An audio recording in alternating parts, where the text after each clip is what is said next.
Hey, what is up guys? Alex here from Untitled.com, coming to you finally with a full review of the Asus ZenFone 3. This is the ZE552KL variant. This is the standard ZenFone 3, priced at 19,000 pesos or about 18,995. And I have never been so impressed with a ZenFone until now. We thought they sort of jumped the shark with a little bit higher premium pricing, but man, have they improved this guy. The camera is excellent, the battery life is excellent, its performance is just top-notch, doesn't overheat, doesn't stutter, and just amazing. So I'm gonna walk you through some of the things we found out about this guy. So this is the review of the ZenFone 3 ZE552KL. I'm Alex from Untitled.com. Stay tuned, and I'll see you in a bit.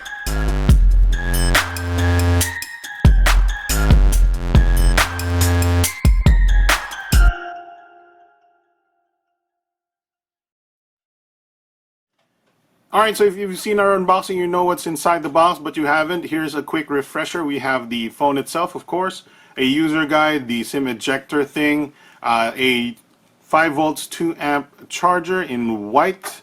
We have a headphone, 3.5 millimeter jack, as you can see, in white. It's a nice design as well. We have the white USB Type-C cable, and of course some extra earbuds for your headphones. Alright, so here is the Asus ZenFone 3 itself, and it's got a massive improvement over the previous generation's design. As you can see, it is now made of glass in front, a curved 2.5D glass in front that looks absolutely smack dab beautiful. On the corners, we have a actual metal, and on the back is another curved glass with a shiny metal plate inside. The overall look and feel of it reminds us a little bit about the Samsung S7 or the S6 Edge or something like that, the ones with the flat screen. And it does look the part with a little bit of an Asus touch here and there. You know, the fingerprint scanner is over here, and some extra, you know, sensors here and there with the flashes. And does make it look its own design, especially with Asus's, you know, capacitive buttons on the bottom as well. I suppose we have to mention that the display is actually 1080p. Asus has foregone the Quad HD display, which is probably a good choice. You know, 1080p is pretty much all that 95% of people need. Speaking of that display, this is now a 600 nit display, a massively improved display brightness, and 600 nits is about the same brightness as the iPhone 7. So it's really good in bright sunlight. Alright, so let's take a look around the device here. As you can see on the front here, we have the speaker grill. We have the 8 megapixel camera right there, and over here on the right of the speaker grill are some light and proximity sensors. Over on the top left corner is actually a LED notification light, which is great. And over here on the middle is, of course, the 1080p 5.5-inch display. On the bottom we have our capacitive buttons, which, true to the, you know, legacy of the ZenFone series, still do not light up. Looking to the sides of the device here, as you can see, we have a sort of a curved corners here. Similar to a lot of the phones we see today, and as you can see, it is colored the color that we have, which is, I believe, dark blue. I don't really recall the exact name of it, with a little bit of a silver stripe top and bottom. As you can see, we have the SIM tray right there, which is a hybrid SIM tray. SIM 2 can be swapped for a micro SD. On the bottom, as you can see, we have the USB Type-C charging and data port. We have a pinhole microphone, the speaker grill, and some antenna cuts. On the right side, as you can see, we have the power button and the volume rocker above it with some of the Asus concentric circle design. And on top we have a noise cancellation microphone, a 3.5mm headphone jack, hooray for that, and some more antenna lines. And as you can see on the back, we have a very shiny 2.5D glass that looks absolutely beautiful, and I think this is the most gorgeous part of the phone. You can see we have an Asus logo right there.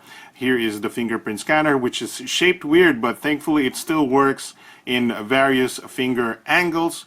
Near the top of the back here, as you can see, we have the 16 megapixel camera module with optical image stabilization, the true tone flash or dual tone flash on the right side, and on the left side is the laser autofocus. Now, this actually has tri-tech autofocus is what they call it, which actually works really well. Alright, so that is what the ZenFone 3 ZE552KL looks like, and it is very, very gorgeous in our opinion. It's definitely one of the most attractive phones released this year, and definitely one of the most attractive released by their company, Asus. That being said though, even with the gorgeous design and also because of the gorgeous design, the back of it or every actual part of it is very fingerprint magnety, and that's typical with phones that are made of glass on glass. You can't really avoid it. Now, it's also very slippery.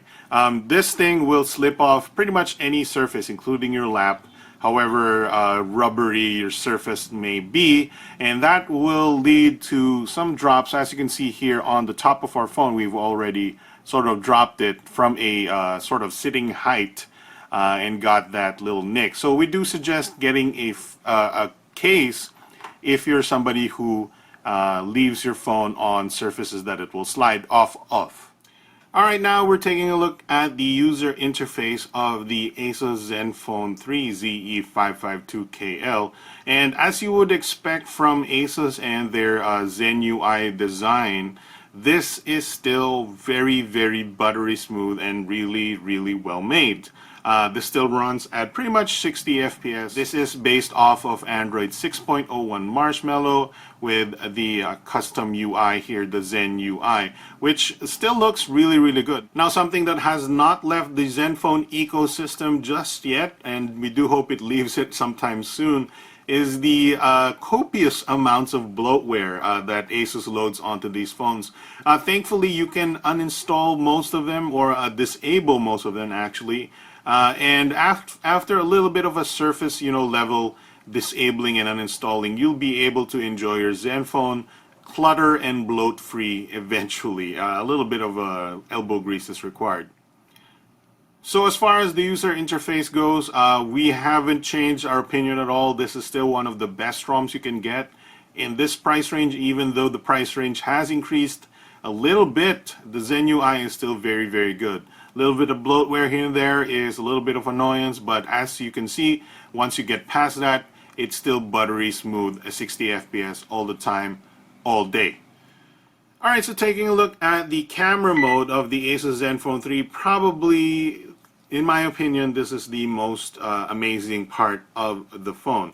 This is the biggest improvement in a camera I've ever seen from a smartphone. Now, why is that? It's got a 16 megapixel optically stabilized camera that shoots really, really good photos. I don't know how they managed it, but maybe it's the optical stabilization, maybe it's the software that Asus puts in here. But the camera is just really good, and there's a lot of options, a lot of features on this camera. There's slow mode, there's panorama, there's night mode, there's super resolution, there's HDR Pro, low light. There's a lot of things you can do here. The app itself launches quite fast, focuses fast, and takes pictures quite quickly. There's very little lag in between, and the focusing in between subjects is fast as well, thanks to that Tri-Tech autofocus. Now, the results on this on the photos, I probably already told you, are quite excellent. Even in low light, there's a little bit of grain or noise, but it looks really, really nice. As far as the videos are concerned, we have been actually using the ZenFone 3 for a lot of our YouTube content recently. We've recently vlogged with this phone. We recently did unboxings with this phone. There's some reviews are actually done on the ZenFone 3 because this shoots up to 4K. Also, we've been to Batanes and took some really beautiful vistas right there. Some panorama, some 4K video and stuff like that. We do have a video of that which details some of the optical stabilization capabilities of the ZenFone plus its 4K capabilities, and you should check that out because it shows a lot of the video in low light and in any light capabilities of the ZenFone. Alright, so as you may already know, the Snapdragon 625 is powering the Asus ZenFone 3, and it actually does a very, very good job. Now, it is a upper mid-range processor, but history would tell us that mid-range isn't good enough. However, in 2016, it is absolutely good enough. This guy scores about 60,000 plus on Antutu score, which is unheard of for even high-end octa-cores from 2015. And in everyday heavy use, we've never once felt the processor struggle.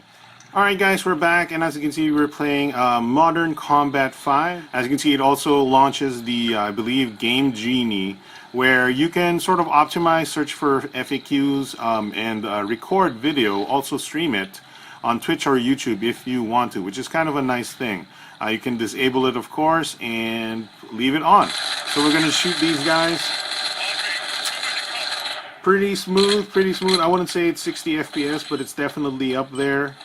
Definitely the controls are very responsive, and you can hear the volume of the speaker as I play. I probably might have to lower that volume. Speaker is very good. It's not like, you know, dual front facing or anything. As you can see, the speaker is on the right side of the phone and can be sort of muffled here, as you can see. But typically when you hold it like this, it's not that bad, and the volume is quite nice. Alright, so here we go. We're playing some GTA San Andreas. Oh, some shootout is happening. I'm gonna lower the volume. Let's steal this car, and as you can see, we're running here at a very good frame rate. I think this is pretty much 60 FPS, 100%.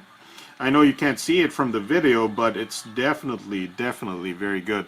There's also some vibration feedback. I don't know if that's... yeah, it is vibration feedback. That's pretty interesting. Alright, so holy crap guys, look at this. I have maximized all of the gameplay or video quality settings. As you can see, the shadows are very detailed, and we're skidding all over this place. Let's get into the door. Let's get into the city here. This game is running very smoothly. I want to say it's around 50 FPS right now. It's dropping some frames. Man, this rear-wheel drive car is messing me up in the rain. It's looking really good. The frame rate is really good. And GTA San Andreas is one of those very demanding games for the Android platform. So it's definitely got it when it comes to gaming.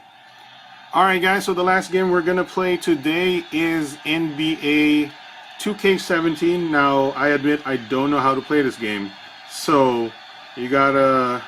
I haven't played an NBA game. Oh, that's a steal. Come on. This is very smooth.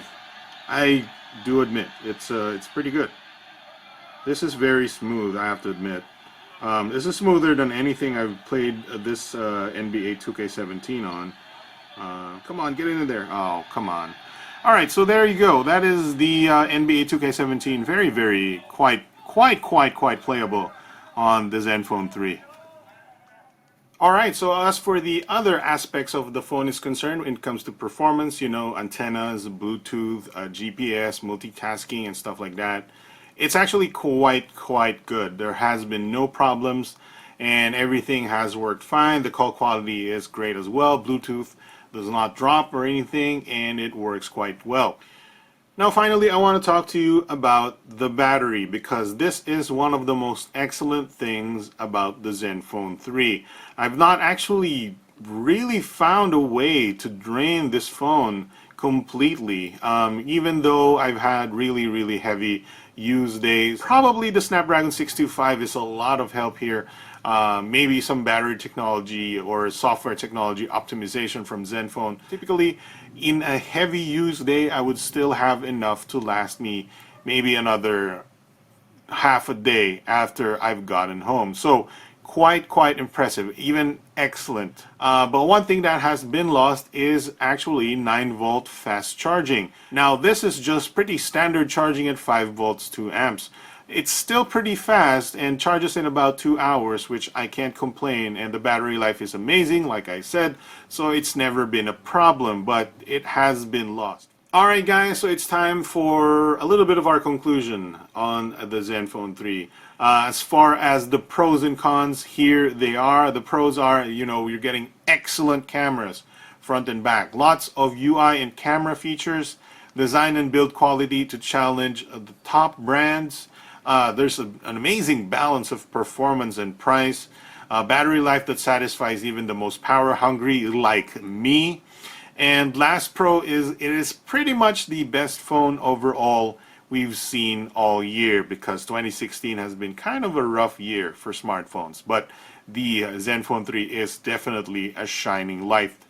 As for the cons, well, one thing has certainly been constant with all Asus phones so far is that the extreme amounts of bloatware. But thankfully it is easily disableable and uninstallable if you do care about that. The phone is slippery and does collect fingerprints, so if you're OCD about that. It's also a bit premium priced, and the pricing difference has been kind of dramatic versus the original announcement prices. But I think, at 19,000 pesos for this variant, I think it's still well worth the price given the quality that we're looking at here. And our last con is the minor loss of the NFC and fast charge. Thankfully, the battery life is very, very excellent. That fast charging rarely, if ever, is needed, but, they are still losses when it comes to comparing them from previous generations. Alright, so what is the final verdict? Well, we originally thought Asus jumped the shark with the third season of the ZenFone. But it turns out that this is the year that it's finally reaching the top. The ZenFone 3 absolutely crushes its mid-tier competition, and it's knocking on the doors of the top brands. It's absolutely one of the best phones we've used, and despite the price and some bloat, we can find no real deal breakers on this phone. The specs tell nothing of how amazing this phone is. It's all the parts brought together that make it one of the most compelling smartphone packages this year. And that is why we're giving it our Editor's Choice Awards and a very huge contender for Smartphone of the Year. And that concludes our review of the Asus ZenFone 3. I do hope that helps you out in picking out your next smartphone. I do really think the ZenFone 3 is an amazing phone for 19,000 pesos, so you should definitely consider it. If this helps you out, feel free to like and subscribe if you haven't yet. My name is Alex from TechnoClass.com. I want to thank you for watching this video, and I'll see you guys next time.